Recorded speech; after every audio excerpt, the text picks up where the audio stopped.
국민의힘과 민주당의 경선 레이스가 달궈지고 있습니다. 조금 전 민주당 경선 주자들의 첫 TV 토론회가 진행되고요.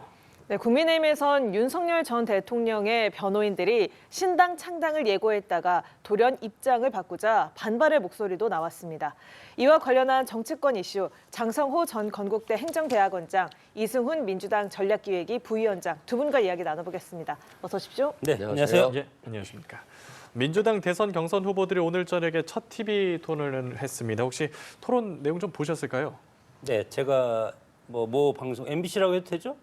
예. MBC에서 하는 것을 제가 봤습니다. 연합뉴스 TV 대기실에서 봤습니다. 아, 예. 지금 이재명 대표하고 지금 세 분의 김동연 그리고 김경수 세 분이 토론을 하는 것을 제가 봤는데 지금 어차피 민주당의 후보는 이재명이다.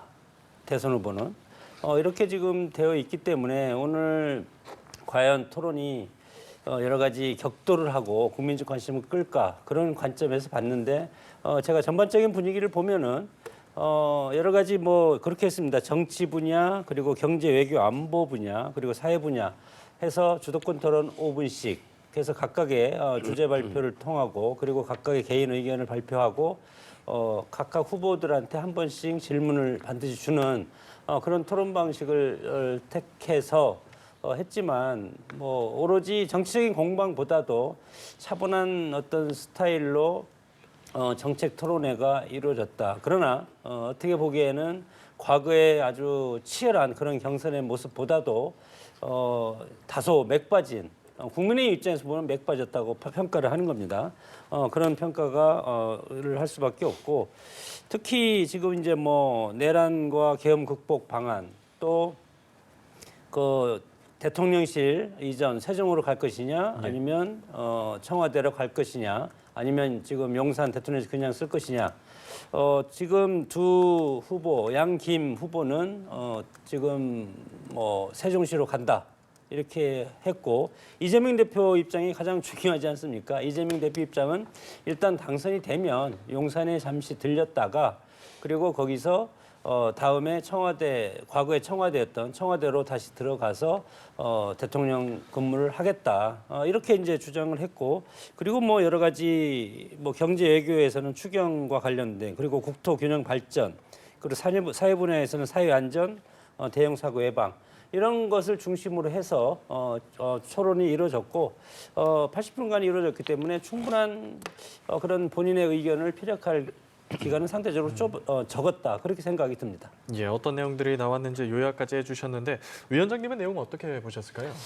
일단은 어떤 혹시 비방이 있을까? 없을 것 같긴 했는데 역시 없었고요. 아무래도 이재명 대표가 좀 압도적으로 우세한 상황이기 때문에 서로를 비방하기보다는 젖잘싸라고요. 그러니까 착한 2등 전략으로 좀 가고 있지 않나 이런 생각이 들고요. 또한 좀 좋은 모습들은 또 정책과 비전 부분에 있어서 집중적으로 서로의 의견을 물었다라고 하는 것이고요. 또 많은 국민들 또 언론에서도 궁금했습니다만 이재명 대표가 대통령이 당선된다면 어디로 갈까가 좀 궁금했잖아요. 네. 당연히 청와대로 갈 거라고 생각을 했고 근데 그 보안시설 관리 한 6개월 이상 걸린다고 하더라고요. 다시 보안시설을 복원하는 데 있어서 그런 측면에서 용산을 가야 되냐 아니면 새로운 대체시설을 찾아야 되냐 했는데 역시 또 국민의 혈세가 투입되는 문제가 있기 때문에 좀 깨름직하다 할지라도 일단은 용산을 갔다가 청와대로 이전하는 방안 그 방안에 대해서 이재명 후보가 좀 생각하고 있는 것 같고요. 또 전국적으로는 지금 지방 소멸, 인구 소멸이라는 얘기가 많이 나오고 있거든요. 그래서 지방 분권 또는 국토 균형 발전이 필요하기 때문에 세종시로 집무실을 이전하는 부분, 그 부분도 적극적으로 검토해서 5년 이내에 좀 이전하는 방안으로 가겠다라는 어떤 이런 부분이 있었고요.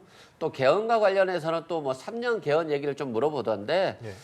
윤석열 정부 3년 동안 진짜 경제가 파국 상태잖아요. 그러면 이걸 압축 성장을 통해서 복원시켜야 되는데 임기를 3년으로 단축한다? 그러면 1년 반하고 또 레임덕이 되는 거잖아요. 그래서 현 시점에서 임기 단축 개헌은 좀 불가능하다. 뭐 이런 부분에 있어서 어느 정도 이재명 대표도 그렇고 다른 후보들도 어느 정도는 공감하지 않나 싶습니다. 예. 자, 그런데 민주당에서는 지금 경선 여론조사 업체를 두고서 좀 논란이 벌어지고 있는데요. 지난해 총선 당시에 불공정 여론조사 의혹, 그러니까 이른바 비명 행사 논란으로 배제가 됐던 업체가 이름을 바꿔서 다시 선정이 된 건데 당 선관위에서는 뭐 문제가 없다 이런 입장으로 보여요. 그러니까 5개 업체가 신청을 해서 4개 업체가 됐더라고요. 예. 근데 이제 뭐 무슨 의혹이 있었다, 뭐 비명 행사했다 하지만 실은 뭐 어떤 특별하게 문제가 밝혀진 건 아니거든요. 그냥 어떤 주장이었고, 그리고 비명 행사라고 하는 게 마치 뭐 민주당이나 여론조사 업체가 주도적으로 해서 뭔가 비명계를 죽였다라고 하는 얘기가 있습니다만 사실상 당원의 힘이었거든요. 윤석열 정부의 검찰 독재에 반해서 당원들이 똘똘 뭉쳤고, 특히 온라인 당원들이 많이 움직였고, 그런 것들이 비명들, 특히 뭐 이재명 대표를 공격하고 윤석열 정부에 대해서 강하게 반응하지 않는 분들, 그분들에 대해서 좀 아무래도 당원들이 굉장히 적대적으로 한 부분이 있었어요. 그래서 뭐 여론조사의 업체라기 문제라기보다는 당원들이 또 그런 힘을 발휘했다는 측면에서는, 그것도 뭐 이재명 대표가 지금 지지율 사실상 80% 이상의 당원 지지율을 받고 있는데, 이 상황에서 뭐 굳이 상대 후보를 견제하고 여론조사를 왜곡하기 위해서 다른 이런 업체를 선정했다라고 보기는 현실적으로 불가능한 얘기거든요. 그런 측면에서 좀 바라봐 주시면 될 것 같습니다. 예, 그러니까 부위원장께서도 좀 문제가 없다라는 입장을 말씀을 해주셨고, 말씀하신 것처럼 추첨을 통해서 ARS 여론조사 수행 업체를 5곳 중에서 4곳을 선정했는데 이 해당 업체가 한 곳으로 포함이 된 거잖아요. 네. 비명계에서는 좀 이렇게 반발이 나오고 있더라고요. 이 상황 어떻게 보세요? 이제 그 뜻은 이제 비명 행사를 도왔던 그런 업체를 다시 입찰에서 탈락된 것을 뒤늦게 추가 선정을 했는데, 거기에는 친명 인사가 개입했다. 이것이 핵심 골자 아니겠습니까?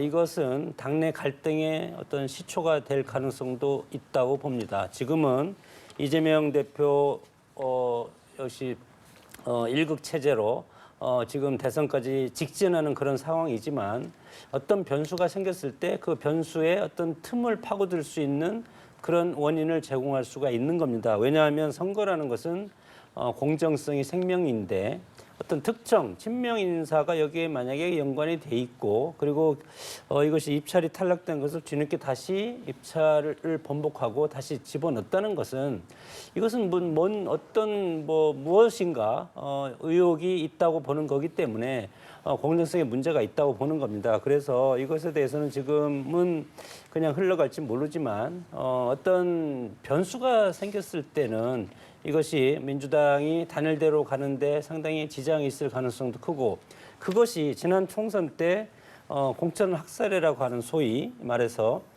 비명 행사라는 것으로 인해서 지난 총선을 치러서 지금의 현재 이재명 일극 체제가 완성시키지 않았습니까? 그런 상황에서 연장선상에서 우리 여러 가지 모든 사람들이 이거에 대해서 의구심을 갖고 있기 때문에, 오늘 김동연, 김경수 지사 입장에서는 진상조사해라, 그리고 책임자 처벌해라, 이렇게 이제 주장을 했는데, 이거에 대해서는 이미 또 그냥 흘러갈 가능성도 일단은 크다고 봅니다. 예, 이제 국민의힘 경선 얘기도 해보겠습니다. 오늘 미래 비전 대회를 열었는데 저마다 여러 가지 다양한 강점을 얘기를 했지만 한 가지 공통되는 건 다 자신이 이재명 대항마다, 이재명 후보를 본인이 이길 수 있다, 이런 얘기를 했거든요. 어떤 점일까요?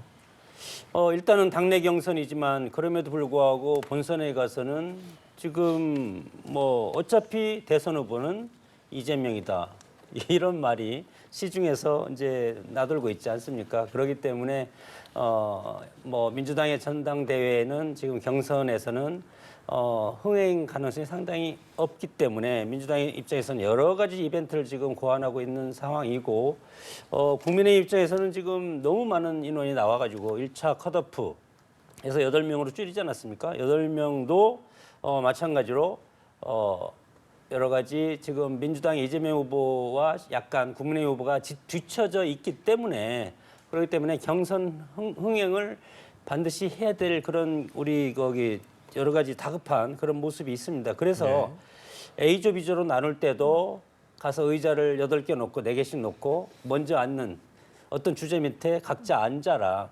이제 그런 모습도 이제 특이한 모습도 선보였고 예. 그리고 주제도 마찬가지로 지금 우리 국민의힘에서 약간 약했던 청년 문제, 2030 청년 문제에 대해서 청년의 미래에 대해서 A존을 하고 그리고 B존은 이제 사회 통합입니다. 여러 가지 지금 계엄과 그리고 탄핵 국면에서 국민이 광장에서 많이 갈라져 있지 않습니까? 그렇기 때문에 정치권의 근본적인 목적은 통합과 미래 비전인데 통합의 메시지를 어떻게 준비할 것인가. 그래서 A조, B조가 또 주제가 다르고 A조에는 이제 뭐 김문수 후보 같은 경우는 노동과 연금 개혁을 중심으로 비전 발표를 했고 안철수 후보는 AI 산업 육성과 기술 혁신에 대해서 했고 그리고 A조의 유정보 후보는 청년 해외 진출 지원 정책에 대해서 비전 발표를 이제 하고 양양자 후보 같은 경우는 기술 기반의 새로운 보수 가치를 이제 강조를 했고 그리고 사회 통합과 관련해서는 나경원 후보는 자유와 번영의 대한민국이라는 그런 주제 그리고 한동훈 전 대표 후보는 강한 리더십, 국민 승리론 그리고 홍준표 후보는 정권 재창출 홍준표 정권이다. 그리고 이철우 후보는 보수종과 도시지사 리더십을 강조해서 각각의 이재명 민주당 후보의 대항마로서의 경쟁력이 있고 그리고 갈라진 그리고 어려워진 국민의힘을 다시 세울 수 있는 후보가 본인이다. 이렇게 강력하게 주장을 하고 있는 상황입니다. 예, 알겠습니다. 전반적인 비전대회 내용까지 짚어주셨는데 이 비전대회에서 공통적으로 이재명 후보의 대항마라는 자임하는 부분이 나왔거든요. 이 부분은 어떻게 들으셨을까요? 그러니까 국민의힘을 지지하는 사람이라고 한다면 예. 이재명 대표를 이기는 사람을 뽑고 싶겠죠. 그러니까 자기가 다 대항마다. 나는 이재명 후보를 이길 수 있다. 뭐 이렇게 나오는 건데 사실상 국민의힘 지지자들이 어느 누구도 이재명 후보를 이길 수 있다라고 생각을 안 하는 거예요. 그러니까 지지율이 다 조금씩 나눠져 있어요. 그러니까 도토리 키재기처럼 그냥 고만고만한 후보가 돼 있는 거예요. 그래서 자신의 역량을 보여줘야 되는데 뭐 이재명 대표보다 나는 더 유능하고 나라를 이끌 수 있다라고 하는 역량을 보여줘야 되는데 지금 윤석열 전 대통령이 갑자기 계엄을 해가지고 준비할 시간이 없었어요. 그래서 김문수 후보 같은 경우는 유튜브를 하시다가 갑자기 장관이 되시고 그런데 탄핵에 대해서 또는 계엄에 대해서 반성하지 않았다라고 하는 상징적인 존재만으로 1위 후보를 지금 달리고 있잖아요. 그러니까 국민들로서 보면 보편적이고 상식적인 생각을 가진 국민들로서 보면 좀 이상하잖아요. 그런 측면에서 지금 국민의힘의 경선이 흥행을 못 끌고 있고 또 그런데다가 한독수 대행이 또 출마한다라고 하니까 또 지지율을 나눠갖는 거예요. 그래서 좀 굉장히 혼란스러워하는 것인데 이미 씨를 뿌리려면요 농사가 잘 되려면 먼저 밭을 갈아엎어야 되잖아요. 근데 국민의힘이 밭을 갈아엎은 이후에 이 소중한 후보들을 데려와서 이 후보들의 역량을 돋보이게 해줘야 되는데 밭을 갈아엎지도 않고 탄핵의 강을 건너지도 않고 윤석열 전 대통령과 거리두기를 하지도 않고 그런 상태에서 후보들이 나오니까 정책과 비전도 안 보이고 또 제각각 탄핵에 찬성이냐 반대냐 가지고 또 좀 싸울 것 같아요. 그런다고 보면 민주당이 오늘 경선 토론회를 보면 알겠지만 다 정책과 비전 얘기를 나누고 있거든요. 그런 측면에서는 준비되지 않은 후보, 준비되지 않은 당이 조금 초라한 모습으로 가고 있는 것이 아닌가 이런 생각이 듭니다. 예, 앞서 말씀하신 것처럼 국민의힘 8명의 예비 후보들은 이제 내일과 모레 A조, B조로 나눠서 조별 토론회를 진행을 하게 될 텐데요. 이제 경선 4자리를 두고서 치열한 경쟁을 벌이게 됩니다. 관전 포인트 어떤 걸로 짚어볼 수 있을까요? 관전 포인트는 예측할 수 없다는 겁니다. 그것이 경선의 흥행이고 지금 우리 변호사님께서는 뭐 국민의힘 준비 안 됐다고 하는데 준비 안 된 것이 아니고 치열하게 싸우는 모습, 국민을 위해서 봉사하고 지난 윤석열 대통령 탄핵과 관련돼서 우리가 극복을 해야 될 상처가 상당히 크지 않습니까? 그렇기 때문에 그 몸부림을 국민들한테 보여주는 과정이라고 짧은 기간이지만 지금 40며칠밖에 남지 않지 않았습니까? 그렇기 때문에 치열하게 싸우는 모습을 보여서 보수가 살아야만이 보수 정당이 대통령을 대야만이 정부 또한 민주당이 지금까지 180석 이상에서 만약에 민주당이 정권까지 가져간다면 대통령까지 가져간다면 민주당이 모든 입법을 지금까지 거부권 행사한 것을 다시 통과시켜서 일사천리로 가서 입법화될 가능성이 상당히 크다는 그런 것을 우리가 강조할 수밖에 없고 그렇게 해야 됩니다. 민주주의라는 것은 견제와 균형이 있어야만이 이것이 자유와 평등적 가치가 같이 가는 건데 한쪽이 무너지면 이것은 독재 국가로 가는 길이기 때문에 이번 대선은 견제하는 권력을 국민의힘한테 주셔야만이 헌법 가치가 수호될 수 있다. 그렇게 이제 생각이 들고 지금 뭐 여러 가지 뭐 민주당 보면은 그 맥 빠진 그런 경선 그런 것도 지금 보이고 있지 않습니까? 그렇기 때문에 결국은 지난 19대 대선 때 박근혜 전 대통령 탄핵 직후에 있었던 대선도 마찬가지입니다. 그때 당시에는 지금 현재 상황보다 훨씬 어려웠던 그런 보수 진영이었는데 그때도 대선 결과를 보면은 문재인 대통령 당선자가 41% 얻었습니다. 그리고 그때 홍준표 후보가 보수정당 후보로 나왔는데 처음에 5% 출발해서 24%로 마지막에 득표를 했고 안철수 후보가 21% 그리고 유승민 후보가 6% 이런 식으로 했기 때문에 보수 후보를 합치면 50%가 넘게 나온 것이 19대 대선입니다. 마찬가지로 이번 대선도 그때보다 훨씬 보수 정당으로서는 더 상황이 좋기 때문에 이번에도 우리 보수 정당이 이길 가능성이 상당히 크다고 보기 때문에 열심히 하고 있습니다. 네. 자, A조의 안철수, 김문수, 유정복, 양향자 후보 그리고 B조에는 나경원, 이철우, 한동훈, 홍준표 후보 이렇게 대진표가 구성이 됐습니다. 자, 내일과 모레 조별 토론회 어떤 부분에 집중해서 보면 좋을까요? 일단 뭐 언론에서 자꾸 그 나경원, 한동훈, 홍준표조를 죽음의 조라고 하던데요. 저는 굉장히 조 선택을 잘한 조라고 생각을 해요. 오히려 김문수 조는요, 국민들이 관심을 갖지를 않을 거예요. 저는 뭐 김문수 후보는 곧 있으면 1위 후보에서 떨어질 거라고 봐요. 왜냐하면 전혀 준비가 안 되어 보이고 뭐 계엄을 반대를 했습니다만 탄핵에 대해서도 반대를 했잖아요. 이건 뭐 상식적이지가 않거든요. 그런 측면에서는 아마 김문수 후보는 많이 밀려날 것이다. 그리고 그나마 계엄을 반대했던 한동훈 후보하고 또 그나마 경륜이 있는 홍준표 후보가 좀 더 부각되지 않을까 이런 생각이 들고요.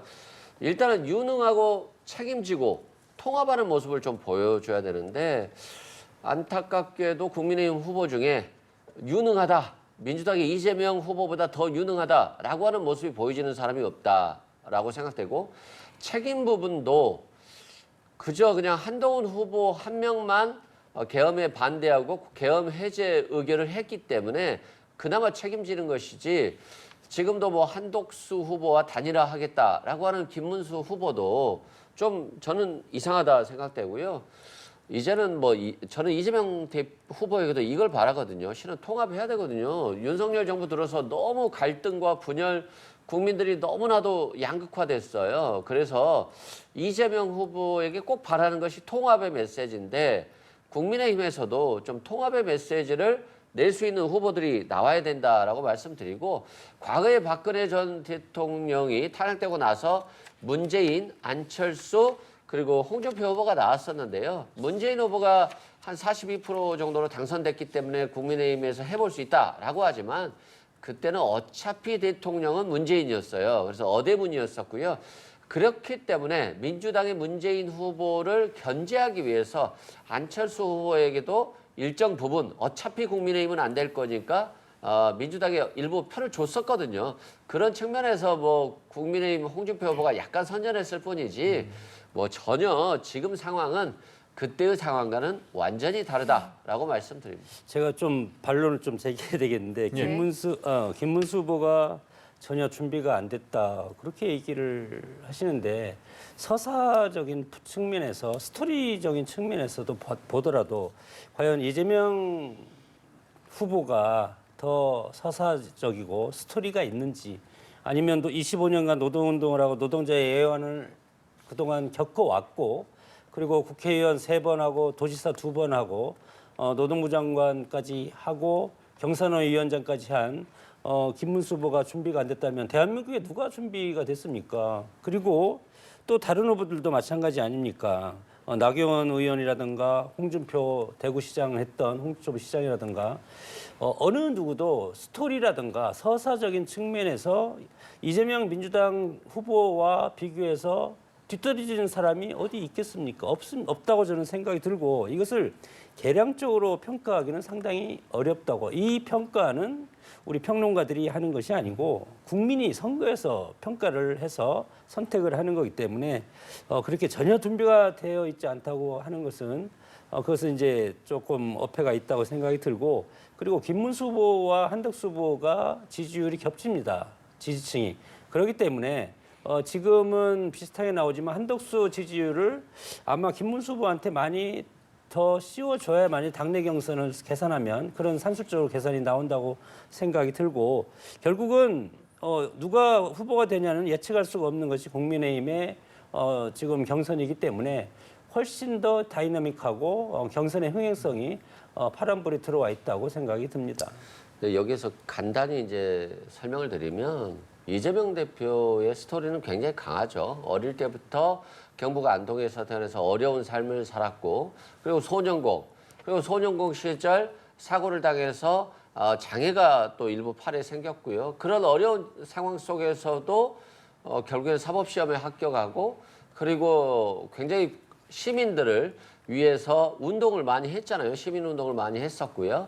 그런 과정에서 전과도 생겼습니다만 그렇다 할지라도 굉장히 그 과정들을 성남시장 하면서 잘 거쳤고 유능한 모습도 보였고요.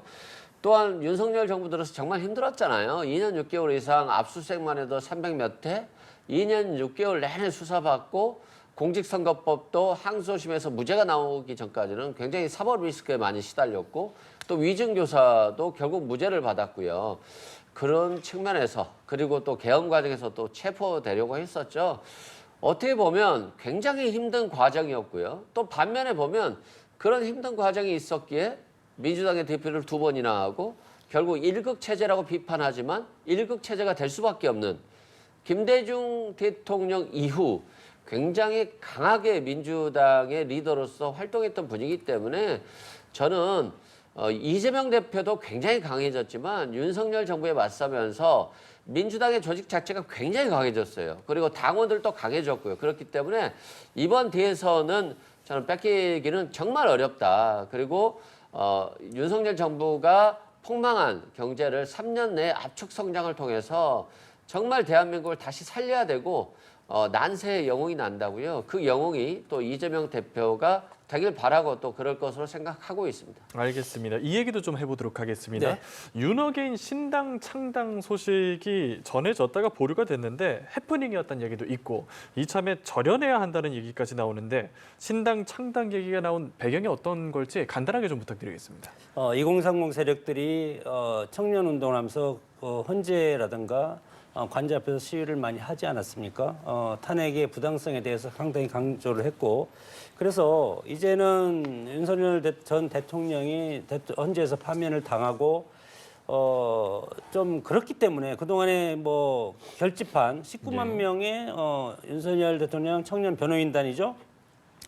이분들이 어떤 모임을 만드는 차원에서 그렇게 시도했다고 보고 그 정신은 반 이재명이라고 생각이 듭니다. 그렇기 때문에 그런 기치로서 결집을 해서 앞으로 그동안에 우리가 헌재라든가 그리고 계엄과 관련해서 결집된 그런 모습들을 우리가 앞으로 그 정신을 계속 유지해 나가자. 예. 그럼에도 불구하고 지금 물론 대통령이 이제 탄핵을 당해서 일반인 신분으로 돌아갔지만 그럼에도 불구하고 지금 대선이 바로 시작됐는데 지금 상식 있는 정치인이라고 상식 있는 사람이라면 지금 대선 직전에서 신당을 만든다는 것이 그리고 직전 대통령이 본인 때문에 대선은 치러지는데 이것에 대해서 신당을 만들라고 지시하거나 그런 뉘앙스를 줬다는 것은 억측이라고 생각이 들고 예. 다만 이분들이 이런 생각을 오랫동안 해서 대한민국을 헌법을 수호하고 그리고 새로운 가치 자유민주적인 가치를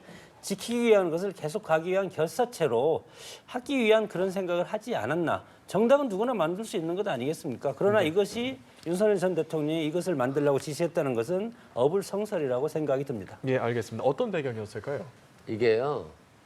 경고성 계엄하고 똑같은 거예요. 경고성 신당 창당이에요. 그러니까 최근에 그랬잖아요. 윤석열 전 대통령과 거리두기 하겠다. 뭐 탈당해라. 제명해야 된다. 이 윤석열의 강을 넘어야 된다. 이런 얘기들이 나오고 있잖아요. 얼마나 격노하셨겠어요. 사저에 있는데.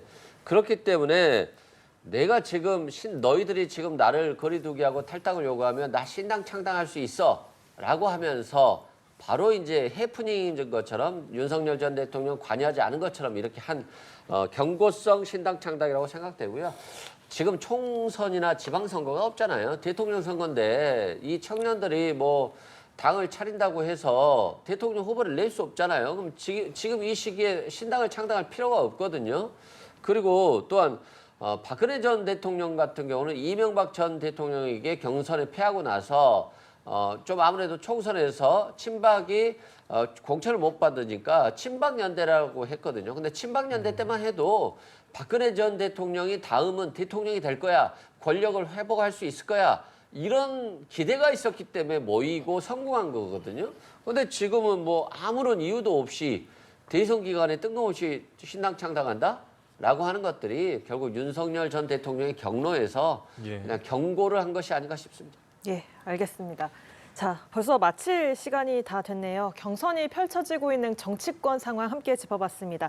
지금까지 이승훈 민주당 전략기획위 부위원장, 장성호 전 건국대 행정대학원장 두 분과 함께 이야기 나눠봤습니다. 고맙습니다.